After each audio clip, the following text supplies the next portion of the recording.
Thank you. And that is the people of Justice Educational Complex in the Bawku municipality. One of the best schools that you need to take your child there for learning, my dear brothers and sisters.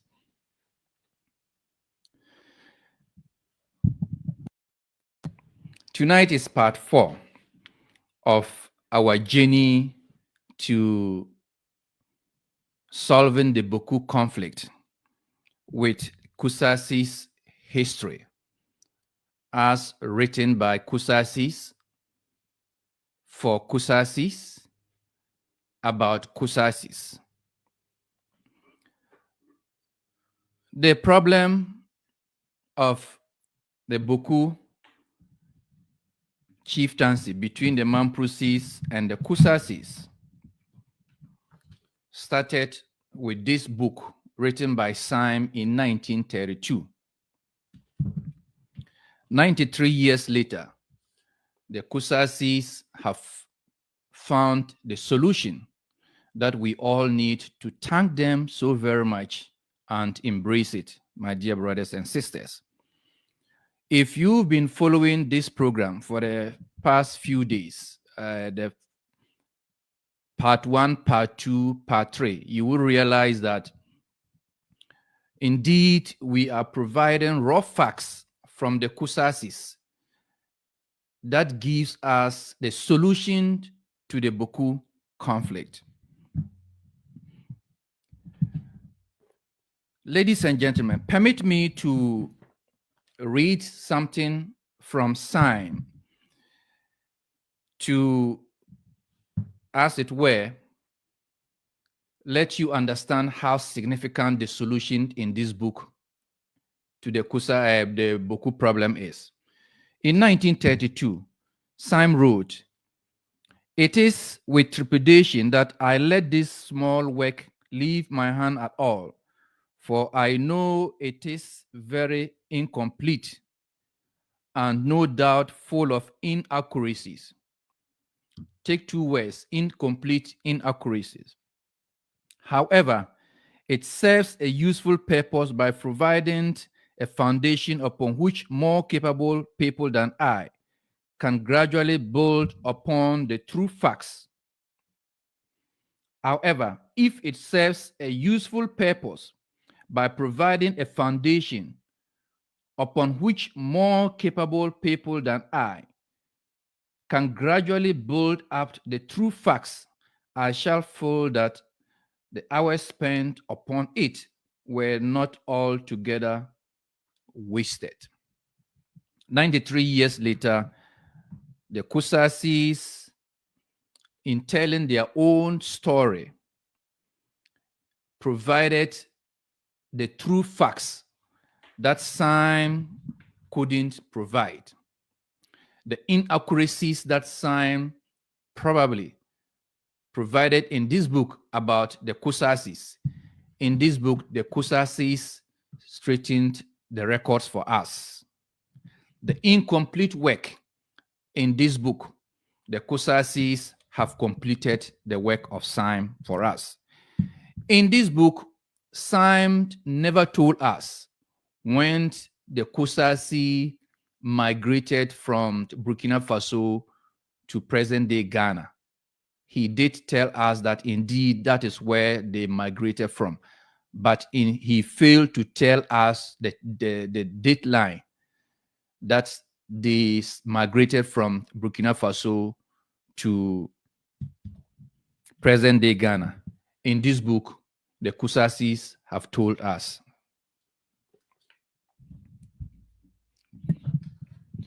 My dear brothers and sisters, again, I want to start with some few quotes in this book, one by Professor Amadou Ayibo and another one by the authors of this book. Tonight will be the last program for chapter 1. We are bringing chapter 1 to a conclusion tonight, my dear brothers and sisters. So this program is very, very significant. and you will not want to miss anything. In this book, according to Professor Amadou D. Ayibo, who wrote the foreword of the book, he said the authors, and I quote, are an outstanding group who are well qualified to tell the Kusasi narrative. The 8 persons who came together, the professors, the engineers, the doctors, the whatever, who came together to use 4 years to write this book, to tell the Kusasi story. Professor Amadou D. Ayibo, a Kusasi, described them as an outstanding group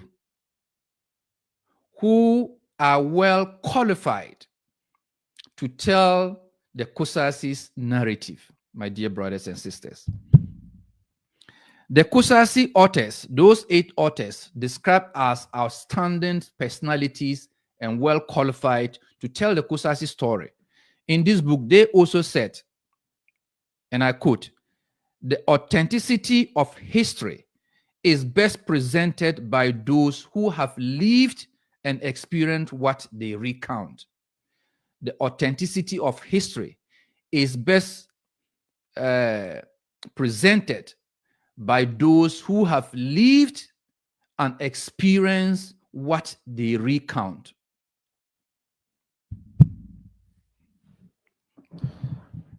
My dear brothers and sisters, let's remind ourselves with some few things about our last program so that we can get the story in a well-organized manner. In part 3, we learned in this book that according to the Kusasis, Tindamship is a leadership structure that the Kusasis develop as a governance system, and the authority over the land rests with the Tindana and not the chief. The authority over the land rests with the Tindana and not the chief, according to the governance system that they develop. We also learned that in this book, according to the Kusasis, the Tindana performs 2 major roles. 2 major roles. One, he is the landowner, that is land administration role. He is the landowner, where he apportioned land to new settlers.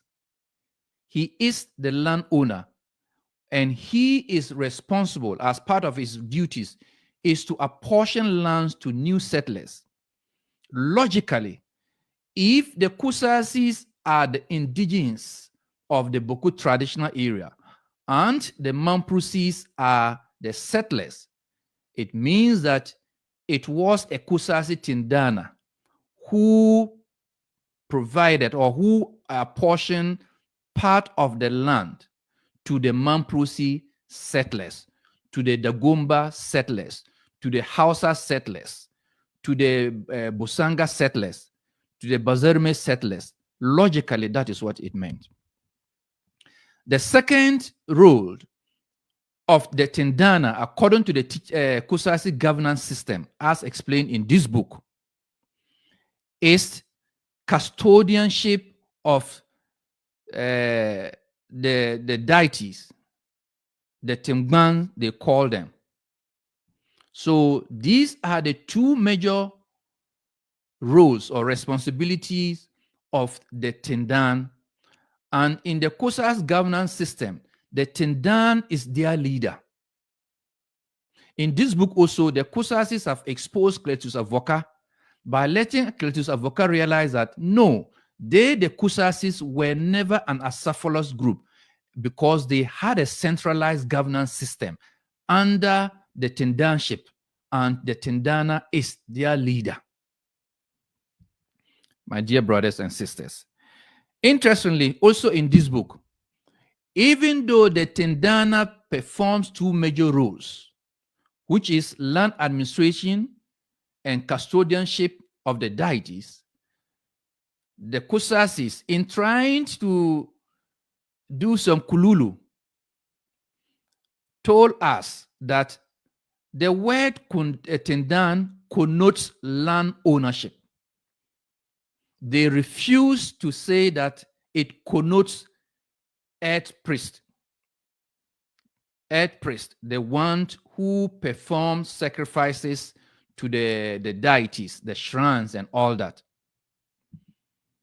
Of course, you and I will understand why they are avoiding that that meaning. But I think in part 3 or 2, I did explain to you, I use common sense to let you understand that tendanship, actually, the actual and accurate meaning or appropriate meaning is that an earth priest and not a landowner. Landowner is the colonial interpretation. The very person that the Kusasis are rejecting, their narrative about the Kusasis. It was the colonialists who described Tendan as landowner, and the Kusasi borrow it, and then they are jubilating with that as a welcome, my dear brothers and sisters.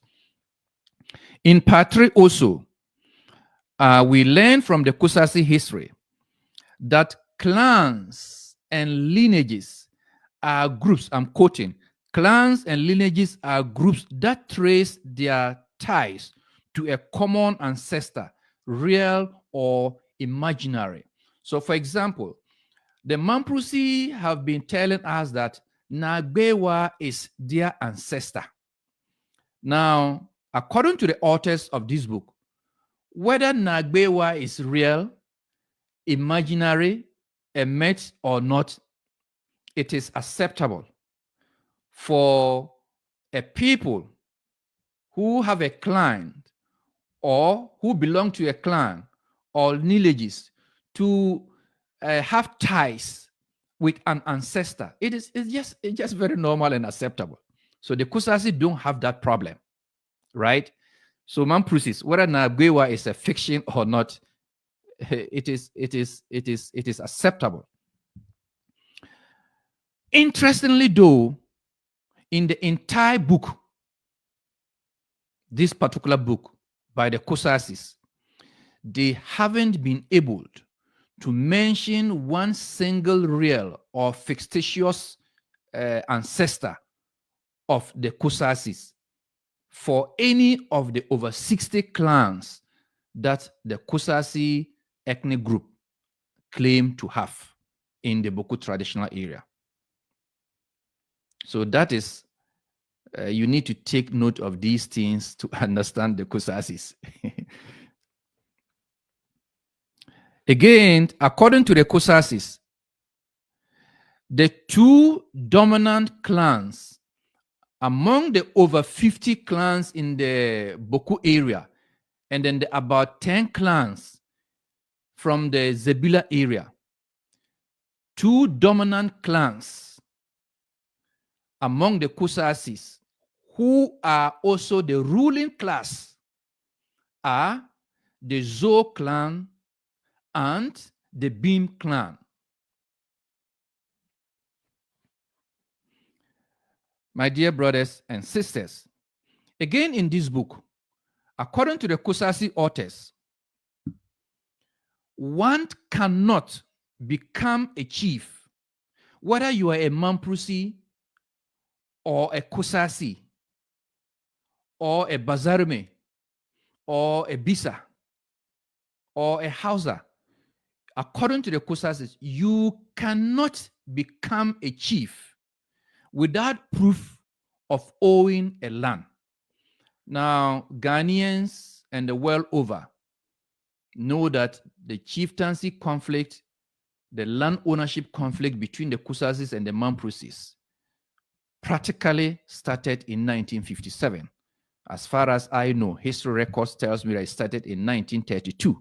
But I'm using the word practically Practically, it started in 1957 over chieftainship, over which tribe is the legitimate tribe to put forward a chief in the Bawku township as the paramount chief of the Bawku traditional area. And according to the Kusasis, if you don't have proof of owning a land, you cannot be a chief. My dear brothers and sisters,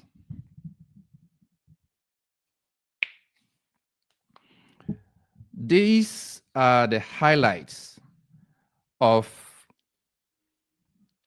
what we gathered from this book in our last episode. Now, before I go to today's topic, which will bring chapter 1 to an end, we're going to talk about chieftaincy, right? The history of chieftaincy among the Kusasis, that is the Kusasis in Burkina Faso and the Kusasis in Bawku, according to the Kusasis' own history. But you see, since the Kusasi have told us in this book, in fact, in the very first beginning of this book, since they have made it clear that for Ghanaians to get a solution to the Bawku problem, for the president to get a solution to the Bawku problem, for Asante Hini to get a solution to the Bawku problem, all they need to know, the standard, is you have to be able to prove ownership of land, the Bawku land, before you can claim to be a chief of the land, whether you're a Mamprusi or a Kusasi. Now, the first chief of the Kusasi community in the Bawku traditional area was called Abugrago Azoka.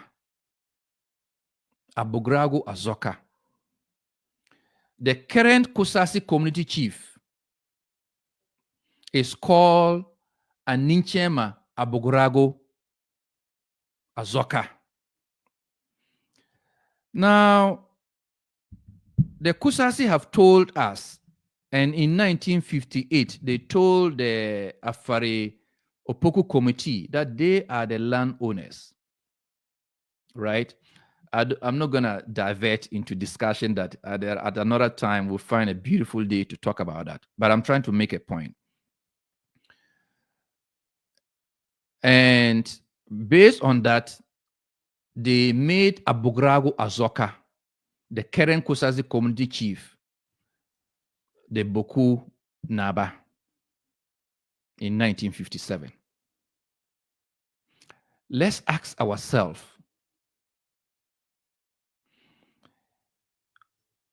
where the Kusasi community chief had his house, who gave him that piece of land to build the house? Was it Abugrago Azoka's father, or which Kusasi, or which Mamprusi, if any, or which Dagomba, if any, or which Hausa man, if any, or which Busanga man, if any, gave him that piece of land? Gawuta Ganama, ladies and gentlemen. So I'm going to read to you a letter.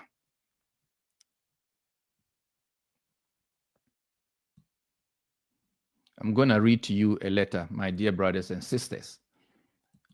So let's look at this.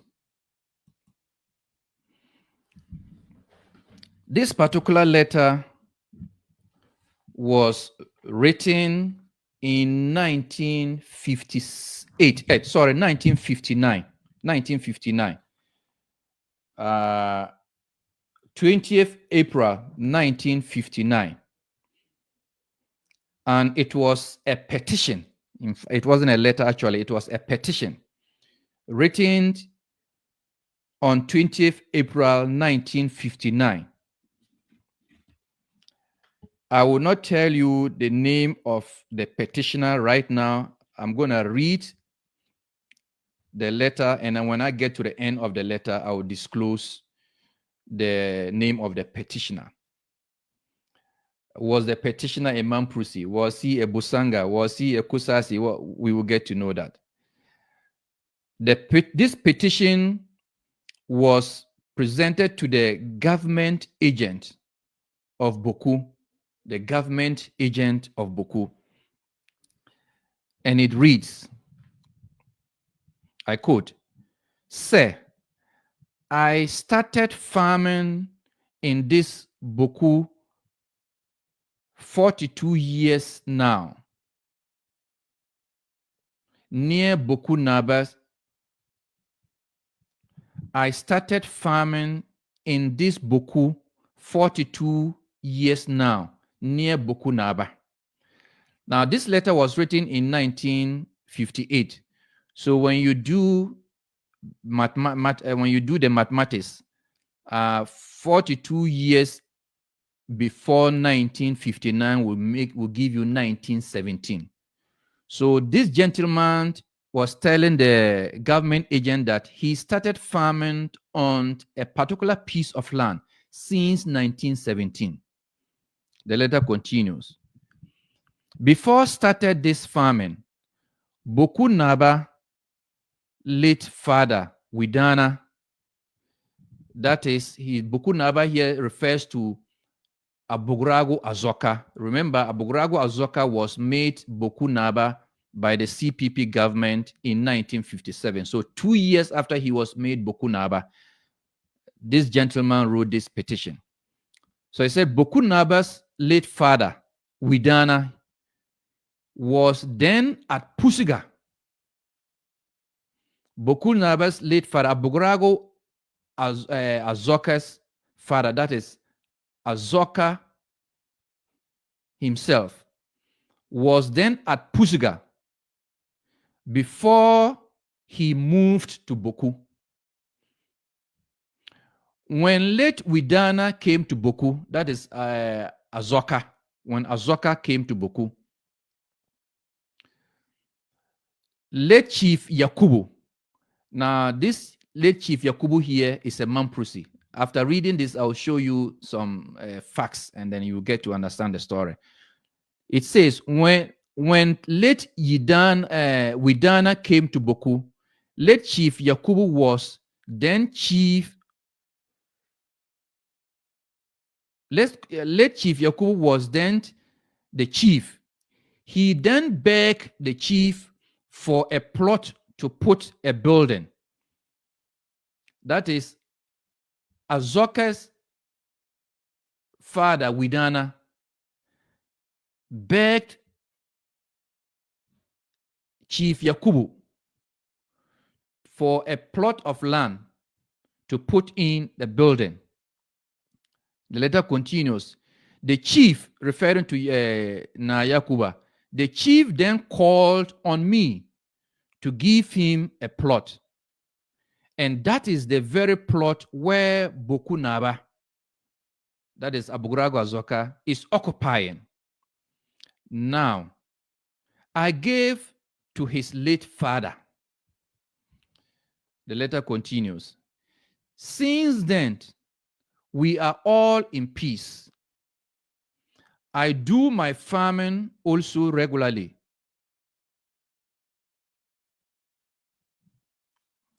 I do my farming also regularly.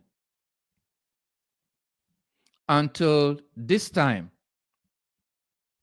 Widana has passed away. Until this time, Widana has passed away. That is Abugrago Azoka's father.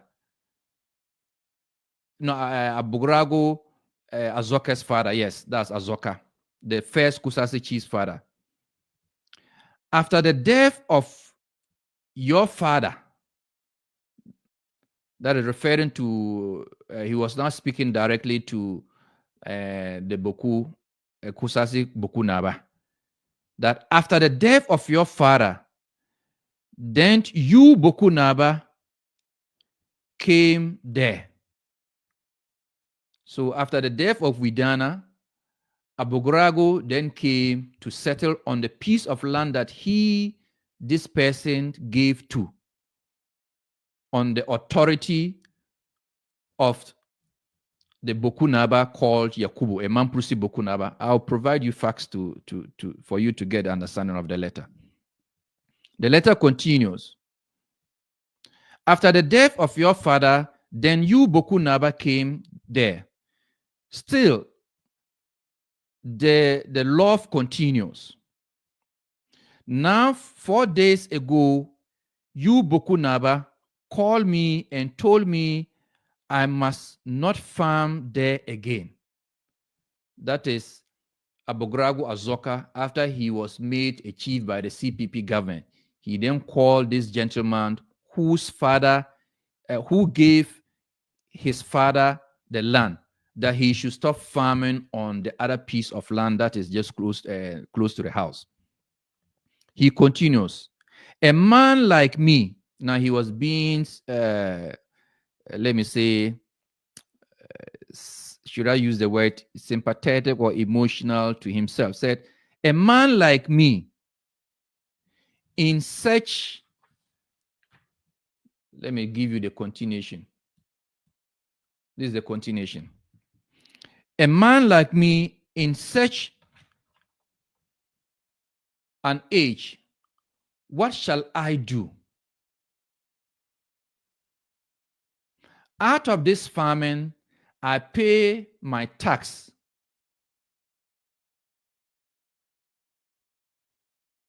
Out of this farming, I pay my tax and meet the needs of my family, etc. Now you want me to die of hunger. Now you want me to die of hunger. Now let me explain. Why is he saying so? He's saying so because Abogrago Azoka told him to stop farming on the other piece of land, his own piece of land. So of course, as a farmer, if you stop farming, what are you going to feed on? What are you going to feed on? So he said, you want me to die of hunger because you have already started using my farmland as your own with the manga cotton trees, etc. there. May you please consider my poor stage of age and have approval of my petition. In time, please. I have the honor to be sir, your obedient servant, Mahama Kanu. Actually, his full name is Malan Mahama Kanu. Malan Mahama Kanu. So this was a letter written to the government agent, the colonial government agent. It was a petition. I don't know why I keep on using the word letter. It was a petition about the conduct of Abogrago Azoka, the first Kusasi chief. And this letter was written on 20th April 1959. So obviously, our Kusasi brothers and sisters should know their history very well. So when the Mamprusis keep saying that they know the Kusasis in and out, when the Mamprusis keep saying that they took care of the father of the current Kusasi community chief, as well as his grandfather and great-grandfather, this is one of the facts, my dear brothers and sisters. Now, let me show you something so that you understand the letter very well.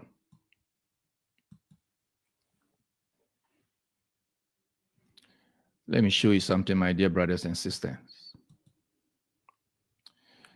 Now, these are names of chiefs of Bawku.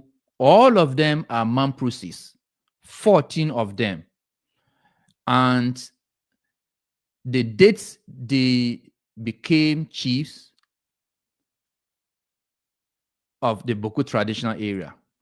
Anybody who wants can do his own investigation to verify whether these are facts. Now, when you look at the number one, Ali Atabia, he became the first chief of Bawku in 1721, and he died in 1732. He ruled for about 11 years. At that time, the Kusasis had not settled in Bawku, had not migrated to Bawku yet. I will prove to you why. Then the next chief, the third chief, the fourth chief, the fifth chief, the sixth chief, and the seventh chief. The seventh chief is Namamboda Mahama. He became the chief of Bawku in 1844. At that time, the Kusasis were migrating from Burkina Faso to Pusga gradually. And by 1885, they were now fully part of the Bawku traditional area under the care of the Mamprusis. So that was Namamboda's time. The Nayiri had installed seventh chief of Bawku at that time. Namamboda died in 1895, and it was during this time that the Kusasis were well settled and had Kusasi towns within, or Kusasi villages within the Bawku traditional area. So Namamboda saw the birth, the growth, and then the adulthood of the Kusasis. Fili. Now, after Namamboda came Mahama Mamboda, one of his sons. Of course, the Kusasis were in Bawku by that time. Then the ninth Bawku Naba, 1901 to 1918. And 1909 to 1918, the Kusasis, of course, were in Bawku. And that was when the colonial masters had also moved into Bawku. Then you have the 10th Bawku Naba, Nabugri Mamboda, my direct great-grandfather. He became the chief of Bawku in 1922, and he died in 1935. Then the 11th chief, Yakuba Mamboda. So he became the chief of Bawku in 1939, and he died in 1950. So it was during the 11th Bawku Naba time that Malam Kanu gave a piece of land to the to the grandfather of the current Kusasi community chief. To the grandfather of the current Kusasi community chief, Azoka, aka Widana. So when Azoka came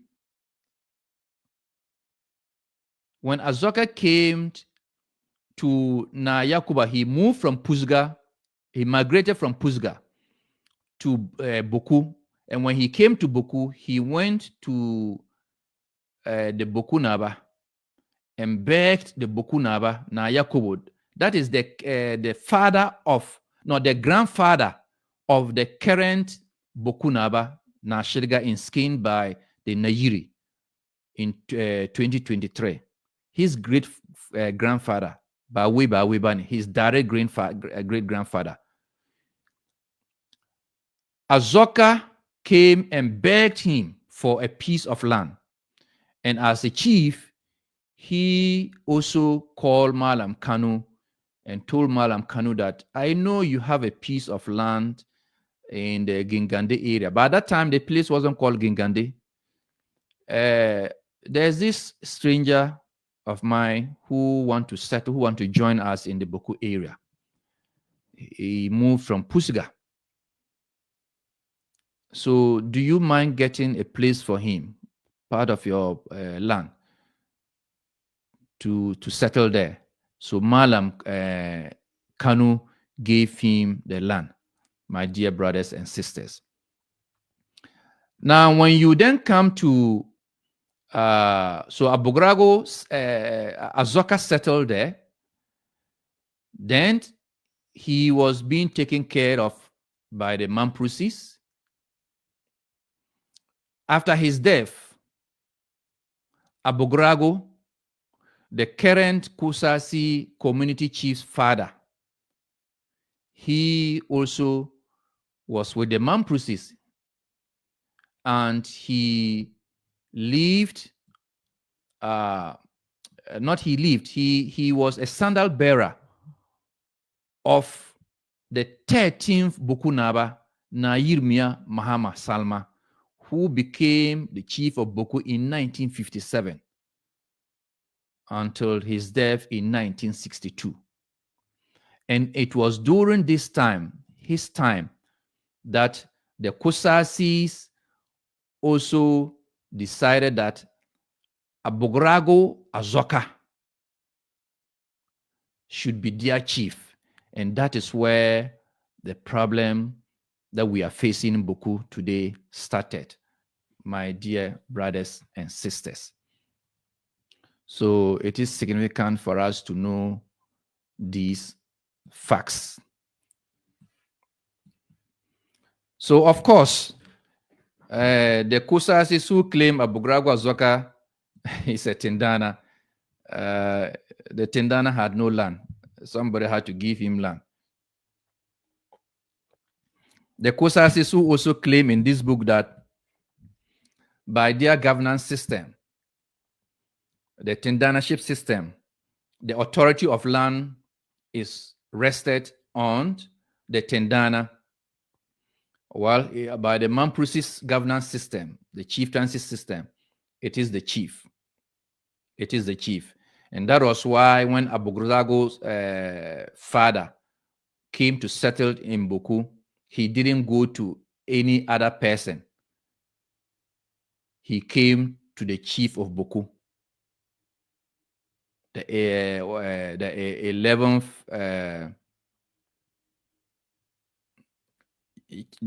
chief of Boku, the 11th chief of Boku,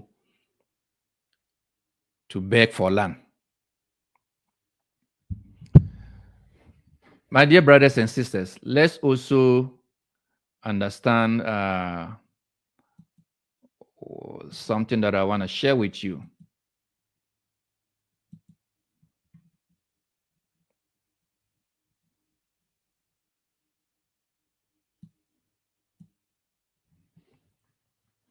Something that I want to share with you. I know you are eager to know about the history, the chieftaincy history of the Kusasis, but this is all part of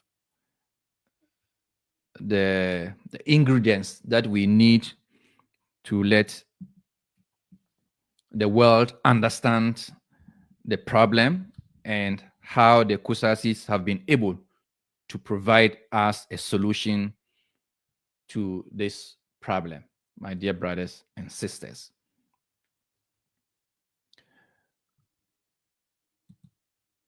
Yeah, I think I will show this diagram later in the course of my presentation. But I want to do some quotes, one from Cletus Avoka and one from Sule Agolesi. These are two prominent Kusasi leaders. And without them, Kusasi, they have no legs to stand. Now, Avoka was once being interviewed on one of the radio stations. And yeah, I think it's one of, I don't know what is a radio station. I think it's a TV station, probably Morosanda, City I News, something like that. And a question was put before him during the interview. The question was, is Boku a Mamprusi land? Now you listen to Cletus Avoka and you understand what is it, this book somehow better.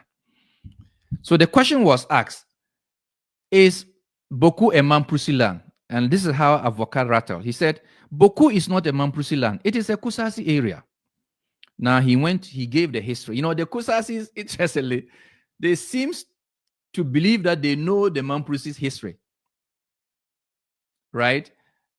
They can tell you anything they want to tell you about the Mamprusis as the Mamprusis history. For example, particularly how the Mamprusis came to the Bawku area. That is their history, how the Mamprusis came to the Bawku area. But they don't even know their own history. I'll prove to you why Avocat doesn't know his own history. Avocat said, Bawku is not a Mamprusi area. It is a Kusasi area. He continued, during the trans-Saharan trade, where they were getting goods from the south, through Gambaga to Nailerugu, through Bawku, and then to the north. From the south, they will bring cloth, gunpowder, drinks, and the rest of them on the way to the north. Coming back, they will bring horse, slaves, and whatnot. He continued. The history is that the Kusasi used to ambush these traders and seize their wares in Bawku. So the Nayiri decided to establish a police post in Bawku to protect the trade route. He continued. That is how the Mamprusi family came to put in Bawku, just to protect the trade route. There was no agreement between Kusasis and Mamprusi that come and protect or do anything, but it is just to protect the trade route in their business interest. So that was how they came to Bawku. They were not chiefs over Kusasis. They have no interest over Kusasis. So this is a Kusasi, one of the Kusasi best lawyers and intelligent persons on earth, telling Ghanaians, telling the world the history of the Mamprusis. That is how I see it, the history of the Mamprusis. How the Mamprusis came and settled. Let me show you. Now let's go to the map. How the Mamprusis came and settled in the Bawku traditional area. So this is Syme's map. This is Syme's map. So when you see the green circles, on top is Bawku. When you come below it is Binduri. When you come below Binduri is Sinibaga. Then you see 1972.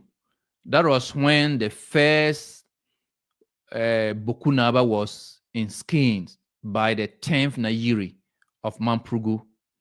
Now, what many people do not seem to understand, including the Kusasi, is that before there was a chief called Bawku Naba, there was a chief in Binduri, enskined by the Nayiri.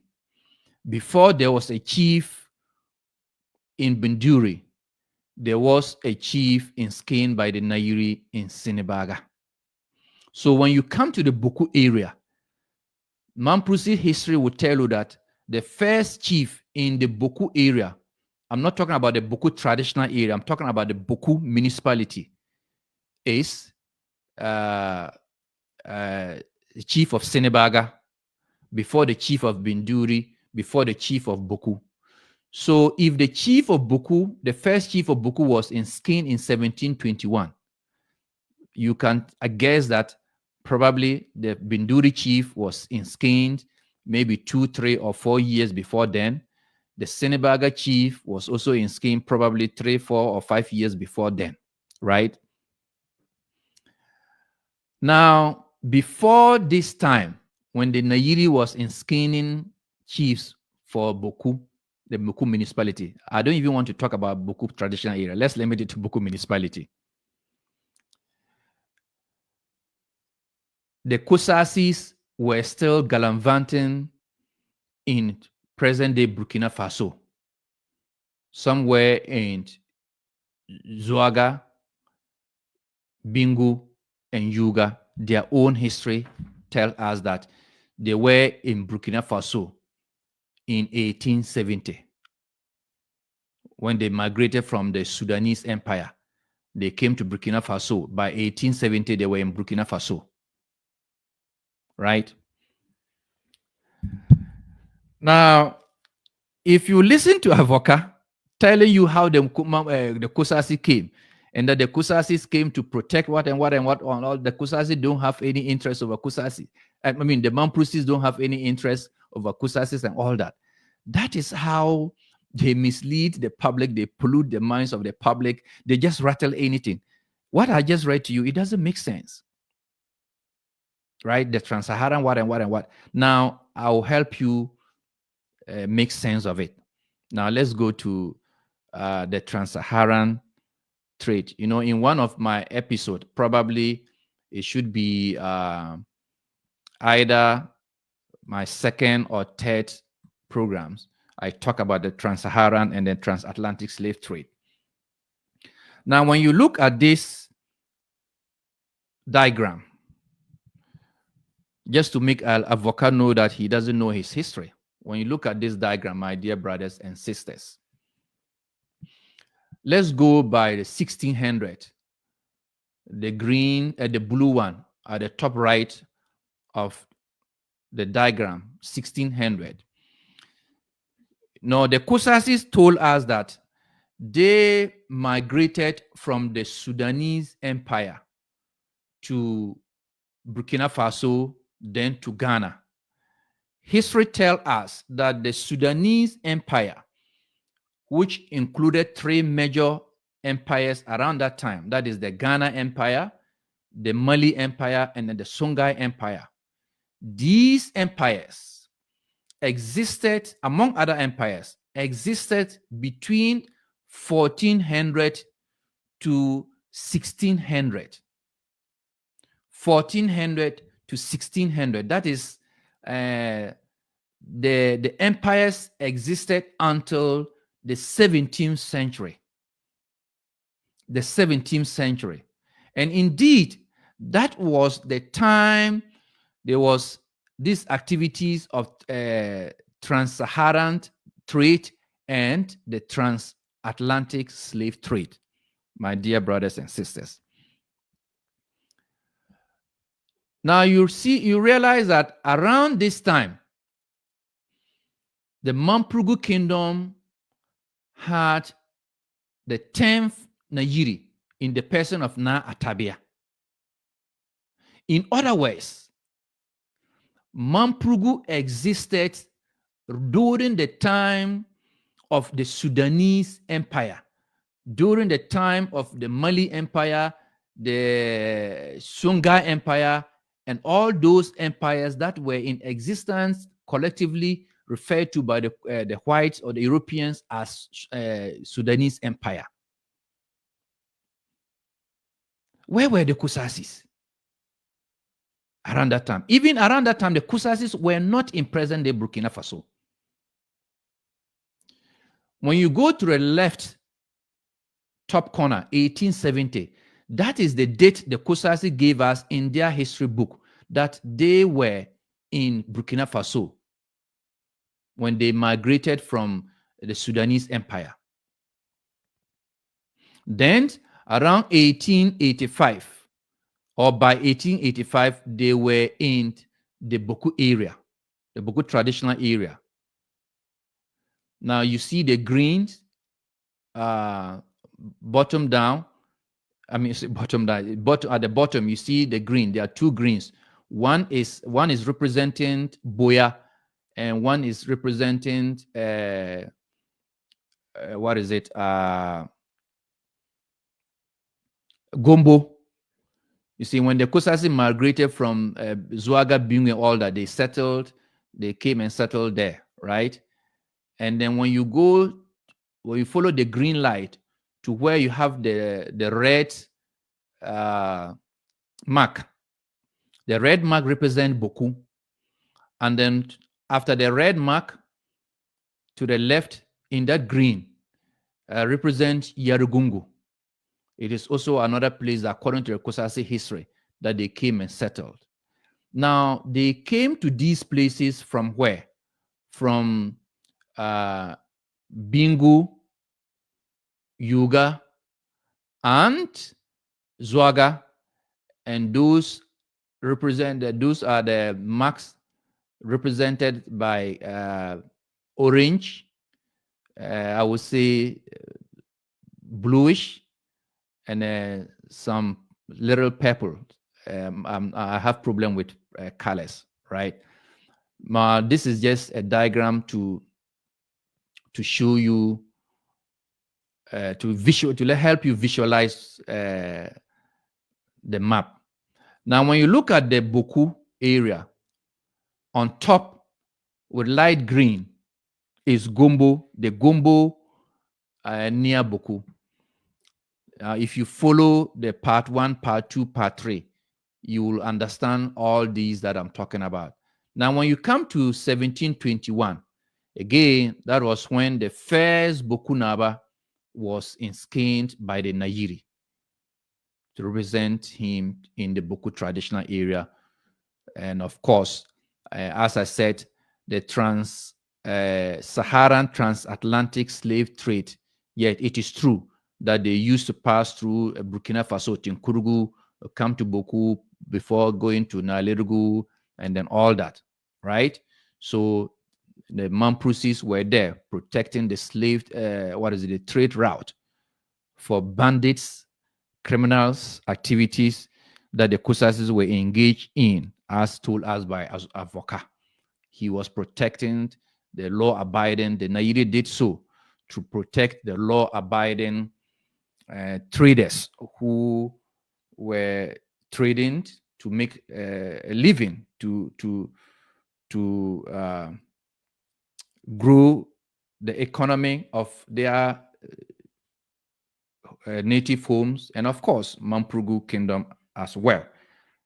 So it was a good thing that the Nairi did to put in chiefs in Senebaga, Binduri, and Bawku to protect the trade route, to prevent the Kusasis who migrated from Burkina Faso to join the Mamprusi there. You know, when they came, they were jobless. They were, at that time, they were not into farming. They were just jobless bandits and going around stealing traders and all those kind of things. So the Nairi report was made to the Nairi, and the Nairi saw it wise to make sure that, instructed his representative that they should make sure that any bandit that is disturbing traders there should be held accountable, my dear brothers and sisters. Now let's go to another important quote. Then from there we'll go straight to tonight's topic. Once upon a time, a gentleman met Sule Agolisi and asked him a question. It was an interview, and I quote, this is the gentleman speaking. He said, "Daddy, we are here to ask you a question about Kosao, the beginning of Kosao, how Kosao began." The gentleman asked the old man, Sule Agolisi, and this was Sule Agolisi's answer. "Well," I quote, "well, that is rather a loaded question. Kosao goes beyond perhaps my grandfather. Unfortunately," he continued, "we don't have written historical evidence of how Kosao started." Now they have it. "Unfortunately, we don't have written historical evidence of how Kosao started." And I say, now they have it, and the evidence is here. I've shared the evidence to you. He continues, "And so, when you ask a question how Kosao started, to be honest, I find it difficult to give you specific deadlines." I'm quoting him. When you ask a question how Kosao started, to be honest, I will find it difficult to give you specific deadlines as to when Kosao started. Sule Agolisi. In this book, they told us when Kosao started. They told us when Kosao started. And this is when Kosao started. in the Bawku traditional area. I would say between 1870 to 1885. Give them the benefit of doubt, right? And by 1890, they had now established their own small towns. So we got to know this information from the book. And in this book, Sule Agolisi is one of the persons, including John Ndebugri and Agbango, late John Ndebugri and Agbango, they reviewed this book. The reviewer couldn't tell when Kusao started, but he will be there rattling, Kusao, and let's meet and give evidence. Kusao started, how Kusao started. Your own son asked you a simple question. You couldn't answer how Kusao started. My dear brothers and sisters. All right, let me go to another diagram. Then, since this is an educative program, let's just take our time to go through this. And as I told you, today is my last program for chapter 1 of this book. Now, the Kusasis need to understand. They need to understand something here. And this diagram would be useful to you, my viewers, when I start telling you about the chieftaincy history of the Kusasis. Now, as you can see clearly, the black circle is labeled Pusiga. And Pusiga is where Nagbewa, as the Dagombes will call him, and Bangwa, as the Mamprusis will call him, settled. I would even say long before the Sudanese Empire, right? Because all his children, the kingdom founded by all his children, were founded around the Sudanese Empire, right? So Nagbewa was in Pusga, possibly, I would say, in the beginning or mid era of the existence of the Sudanese Empire, because the Sudanese Empire started somewhere the 1400, my dear brothers and sisters. I mean 400 and ended in the 1600. Now, what the Kusasis will need to understand is that and the blue circle is Burkina Faso, represent Burkina Faso, with the capital Ouagadougou. And the Burkina Faso kingdom was established between the 14th and the 16th century. So, as I said, within the time that the Sunda Empire was still in existence, and the Kusasis hadn't even found their way towards Burkina Faso, right? And Yinega, as the Moshis will call her, is the mother of the Moshi kingdom, because the kingdom was established by her son, that is the grandson of Nagbewa. The Kusasis need to understand this. So the Sudanese Empire that they left and came to Burkina Faso, they came to settle on the land of the grandson of Nagbewa. Now, the green circle represent Mamprugu, which also was established somewhere between the late 14th to early 15th century by one of the sons of Nagbewa, Tosogo, founder of Mamprugu. When you come to the yellow circle, that represents Dagbon, with Yendi as the capital, and that was also around the 14th, 15th century. Mid to early 15th century, right? Founded by Sitebo, also one of the sons of Nagbewa. Then you have the brown circle representing Nanum with capital Bimbula. That also was founded between the mid to late 15th century. I stand to be corrected. These figures are not authoritative and conclusive. The date is just a timeline that I'm giving for this discussion. And the Nanum kingdom, which is the smallest, in fact, is the smallest among the 4 kingdoms of descendants of Nagbewa, was founded by Mantambo, ladies and gentlemen. Now, this leads us to tonight's topic, titled Chieftaincy, the history of Kusasi chieftaincy in Burkina Faso and Ghana. So what I did was that I made some notes. I would like something like bullet points notes that I'm gonna share with you from this book.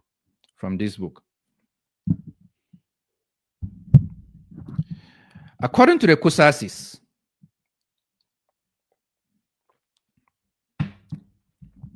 in this their history book, the Tindan system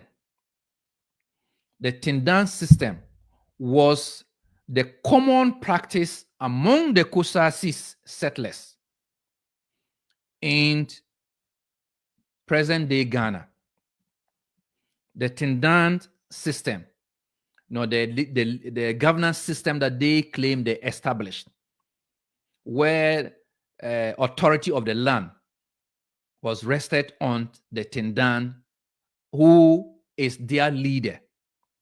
He said that system was the common practice among the Kusasis in Ghana, present-day Ghana. While the Kusasis in Burkina Faso, their ancestral home, they were practicing chieftaincy. It is getting interesting, my dear brothers and sisters.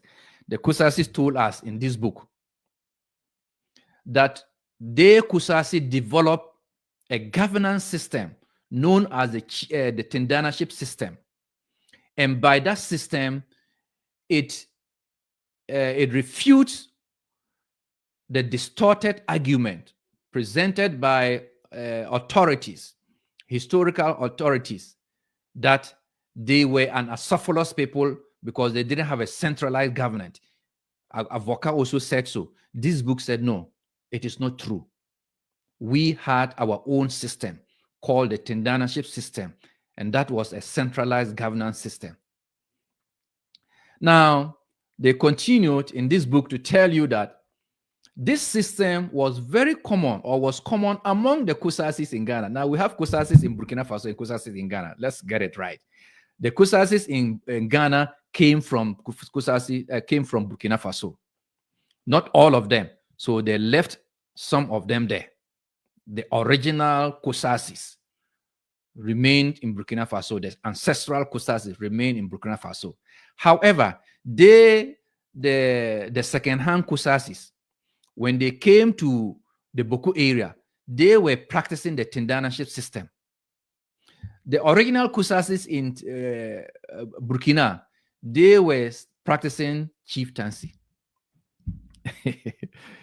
Isn't it interesting? You left Burkina Faso, your ancestral home, and what your ancestors were practicing is chieftaincy. Now you came to the Bawku traditional area, and you quickly developed Tindanaship system of governance, and that was very common. You couldn't carry your own culture to the Bawku area. Well, we'll expose them, my dear brothers and sisters. Let's continue. Then, according to the Kusasis in this book, before they migrated, those who migrated to the present-day Ghana, before they migrated to the present-day Ghana, the Kusasis in Burkina Faso, the original Kusasis, they had already established 3 Kusasi states. That is how they label it. 3 Kusasi states. That's chiefdoms. One of them was the Zon skin. The second one was the Bing skin. I believe that's Bingu. Then the third one was Ayuk. I believe that's Ayuga chieftaincy. So according to the Kusasis in this book, before they left their forefather, their ancestral home, to come to the Bawku area to join the Mamprusis there, their forefathers had established chieftaincy states, Zonaba, the Zonab, and here they use the right word, Nab, Zonab, Bingnab, and Ayugnab, ladies and gentlemen. But listen to what they said, and I quote, according to them, these three Kusasi chiefdoms or Kusasi chieftaincy states, and I quote, were equal in status to the Mosinaba. Hey, if you don't fear Kusasi, you will never fear God. See how they can just lie. They think that writing history is just taking a pen and paper and then just writing whatever is in your head. No. Professor Aaron said, history is about facts. You have to have your facts. And I say history is not just about facts. History is about verifiable facts. Whatever you present as your historical facts, until they are being verified, until they are verifiable, they are not historical facts. Historical facts must be verifiable. So, for example, if you say Nagbewa ever lived and died in Pusga, what is the evidence? If there's no evidence, we will not take you serious. Mampusis. So the Kusasis say that in this book, they are telling us that before the Kalabule Kusasis left, Burkina Faso to come and join the Mampusis in the Bawku traditional area, their ancestors had already settled 3 chieftaincy states in Burkina Faso. And these 3 chieftaincy states, and I quote, were equal in status to the Mosinaba. Oh my God.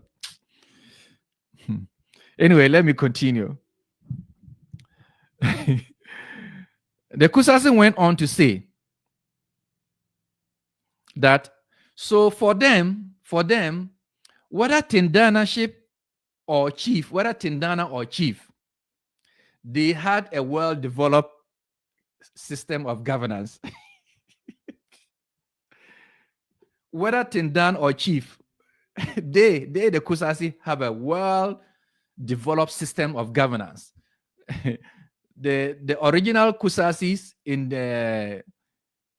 Burkina Faso were practicing the chieftaincy system. And then the Kalabule Kusasis who came to Ghana, they were practicing the Tindanaship system.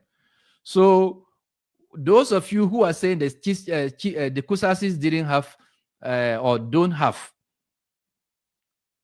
centralized government system, they are an acephalous people and what. They are telling you that, listen, my brother, you lie bad. They were rubbing shoulders with the Mosinaba in his own kingdom. Now, on a serious note, it will make sense to you when the Kusasis are now saying that Aninchema Abugarago, their community chief in Bawku, he's rubbing shoulders with the Nairi. You see how they are. So don't be surprised when they say Naba Abugarago Azoka the second Paranyang who when they say that and say he's in equal status with the Nairi, forgive them. Don't blame them. Forgive them. Forgive them, for they do not know what they are doing, my dear brothers and sisters. Now let's continue. We will get to know when the chieftaincy started in Burkina Faso. My dear brothers. Now the Kusasi went on to say that,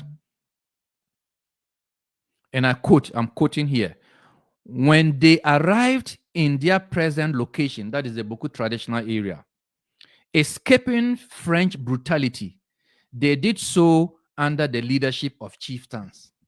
Hey. Are you hearing what they are saying? Tindanship system was common practice among the Kusasis in the Bawku traditional area.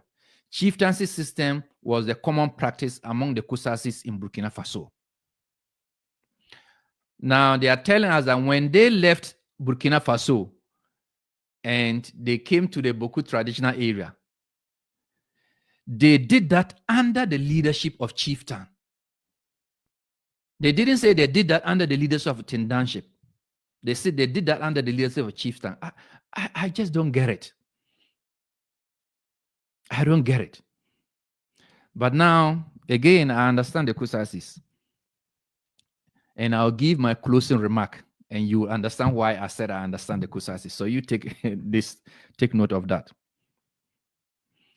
The Kusasis also told us in this book. In this book, now we are coming to when chieftaincy started in Burkina Faso, that they are rubbing shoulders with the Moshinaba. They told us in this book, as narrated by the authors, according to the authors, and let me quote them here, according to the authors in this book,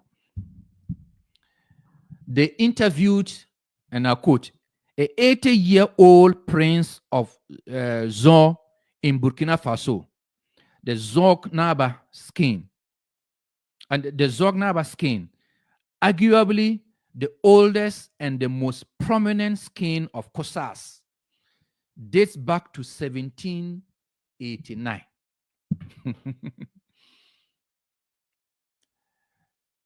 They went to Burkina Faso in tracing their roots, in looking for information to write this book. And they went and interviewed an 80-year-old man. And he told them that the oldest and prominent skin among the chieftaincy states that the Kusasi established in Burkina Faso, the Zor, Z-O-R, the Zor skin is the oldest and most prominent. And that dates back to 1789. 1789. So your forefathers started chieftaincy in Burkina Faso in 1789.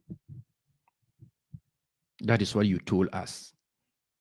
You are the same authors who told us in this book that when you left the Sudanese Empire, gallivanting and finding your way to come to Burkina Faso, and finally came to Burkina Faso, you settled at Zabre, a Bisa territory, by 1870.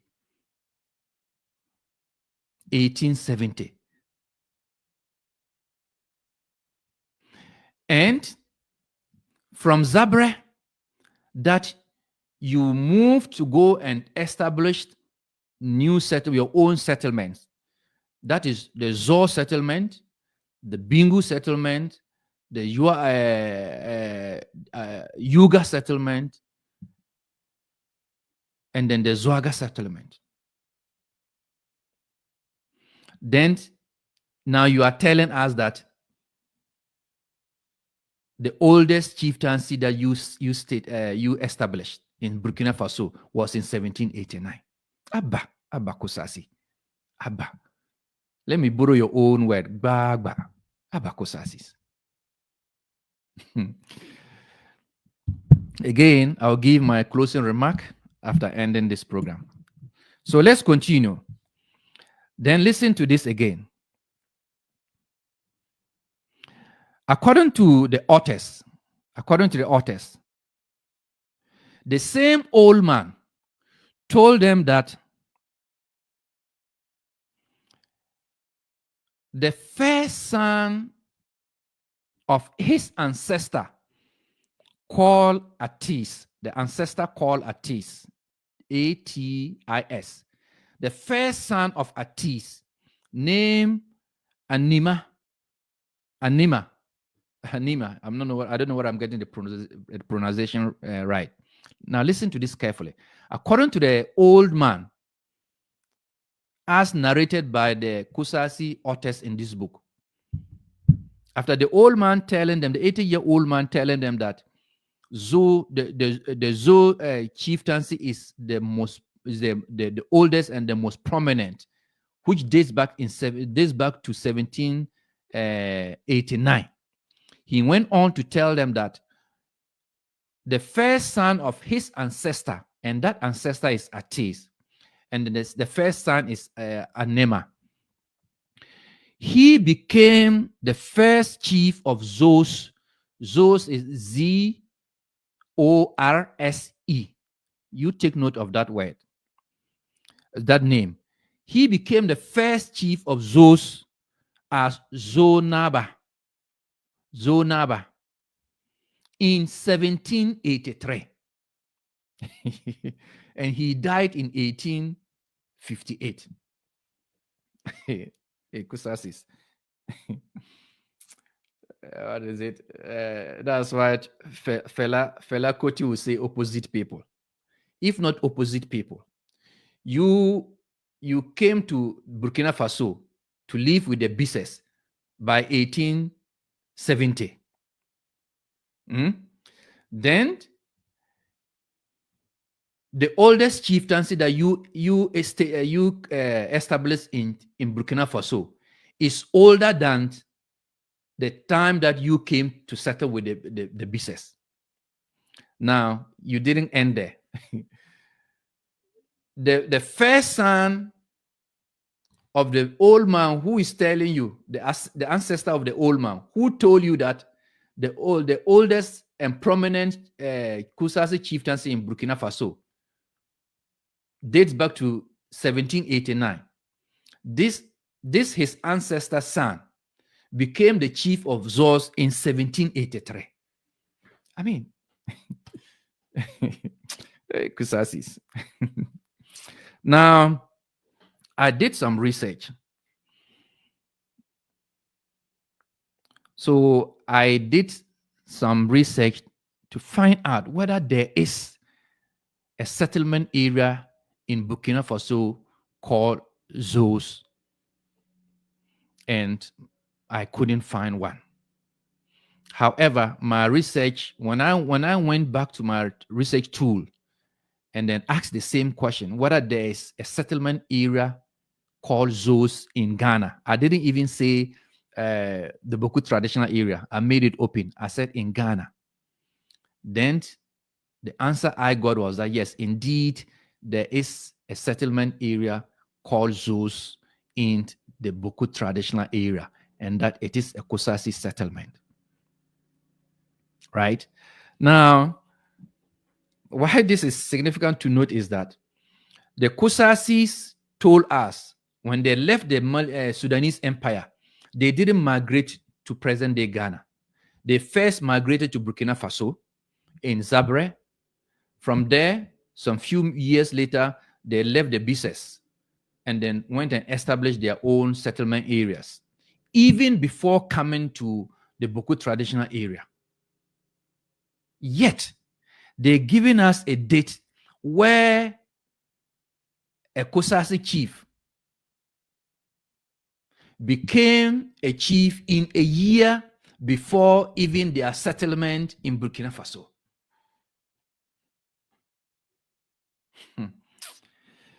Kusasis. By the way, ladies and gentlemen, so now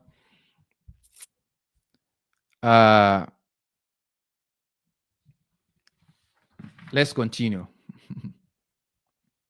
The Kusasis also told us in this book under chieftaincy that in Kusasi areas under German rule, Timpane had a long history of chiefs. I'm quoting them. Timpane has a long history of chiefs who did not derived their power from Mampurugu. They were enskined by a paramount chief of Sansani Mango in present-day Togo. Again, I did my research. So, from my research, the Germans controlled Togo, then Togoland. The Togoland. What is it? How they call it the Togoland area. The Germans controlled Togo and parts of present-day Volta region from 1884 to 1914. That is the control of the Germans ended in the late 19th century. It started in the late 19th century and ended in the early 20th century. And indeed, that was the time the Kusasis came to the Bawku traditional area in present-day Ghana. Now, why, as I told you, dates are very, very significant in history is that when you read what the Kusasis just wrote, let me repeat the paragraph. Said, in coastal areas under German rule, Timpani had a long history of chiefs who did not derive their power from Mamprugu.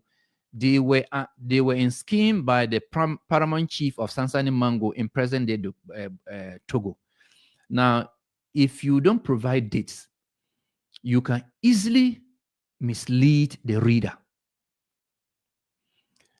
But now that I went to do my research to know the timeline that the Germans were in Togo, or Togo was under the Germans, my facts told me that the Germans had control of Togo between 1884 or from 1884 to 1914. And remember, according to the Kusasis, in their own history, they came to the traditional, they started migrating from Burkina Faso to the Bawku traditional area by 1885. By 1885. That is a year after the German invaded or took control of Togoland. That is present-day Togo and part of the Volta region.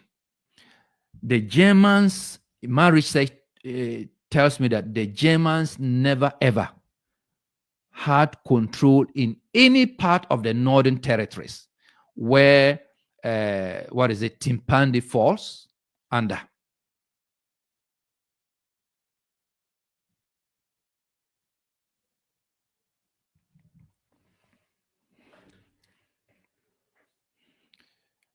My dear brothers and sisters.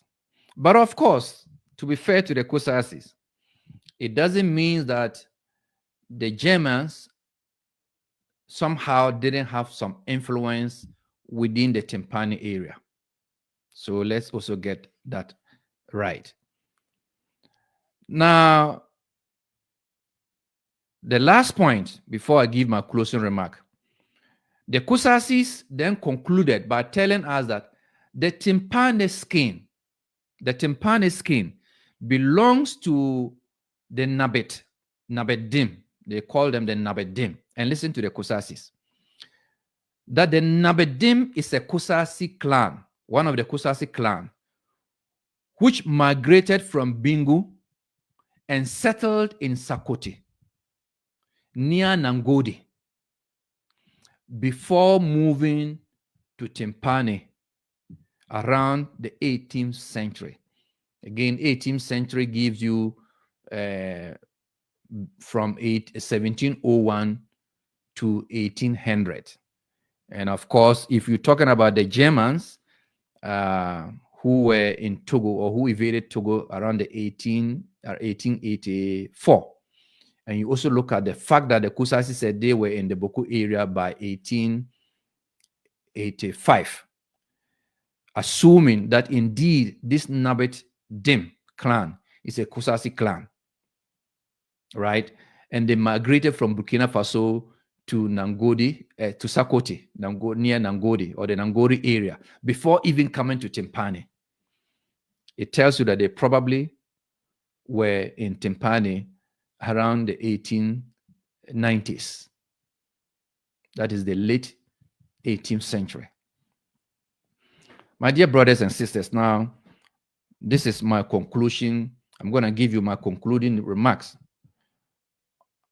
of chapter 1 of this book. But before that, let's spice up the program with this.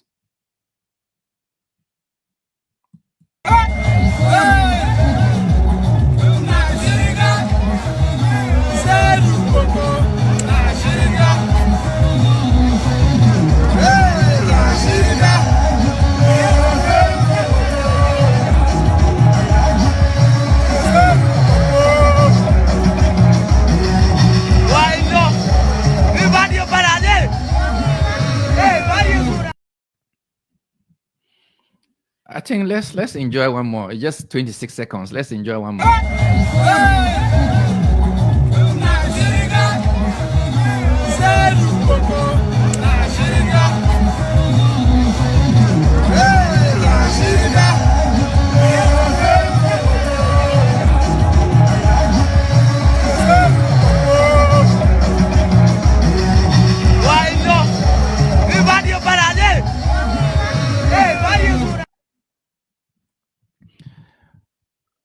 All right, my brothers and sisters.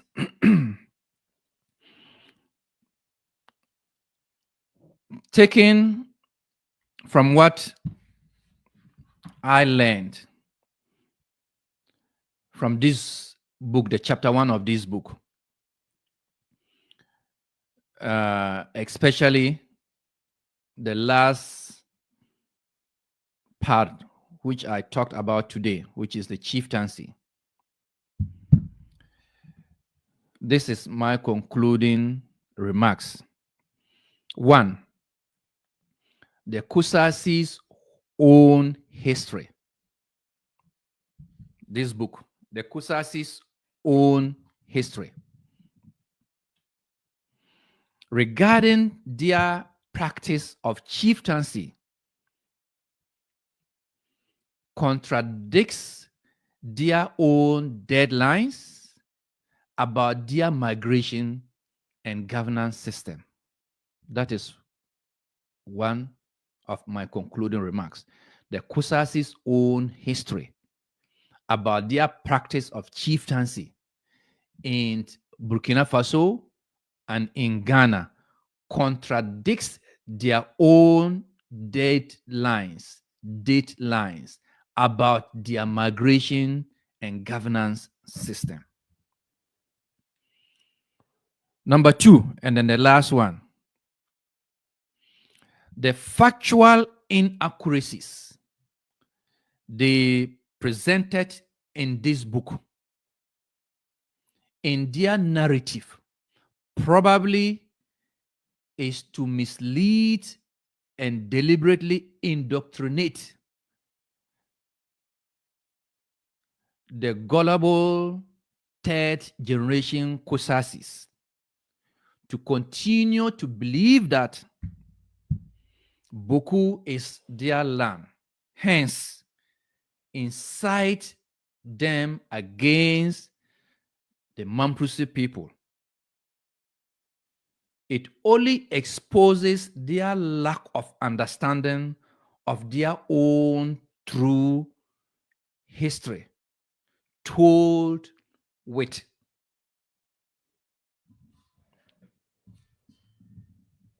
dishonesty.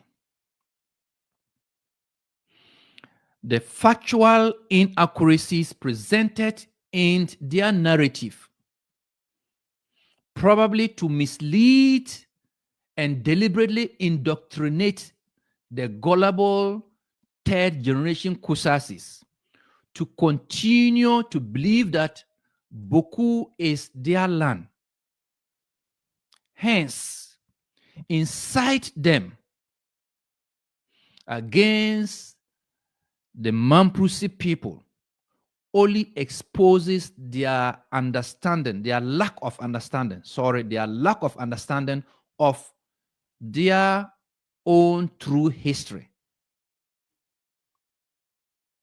told with dishonesty. Ladies and gentlemen, this brings us to the end of tonight's program, and of course, chapter 1 of this book. I don't know when I'm gonna start with chapter 2, but I think my team will put the announcement out there, and I may also share it, or I may also put it on my personal wall as to when we'll do justice to chapter 2.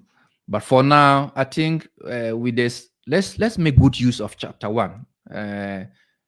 Let me use this opportunity to thank Fatih Moses and all of you who are doing a wonderful job in sharing the information across the world. It is very significant. So let's spend some time to get this information to go down into the heads, the brains of Ghanaians, of all those that matters, including the Kusasi youth, before we continue with chapter 2. But it shan't be long, my dear brothers and sisters. Thank you so very much, and may God bless you all. Assalamu alaikum.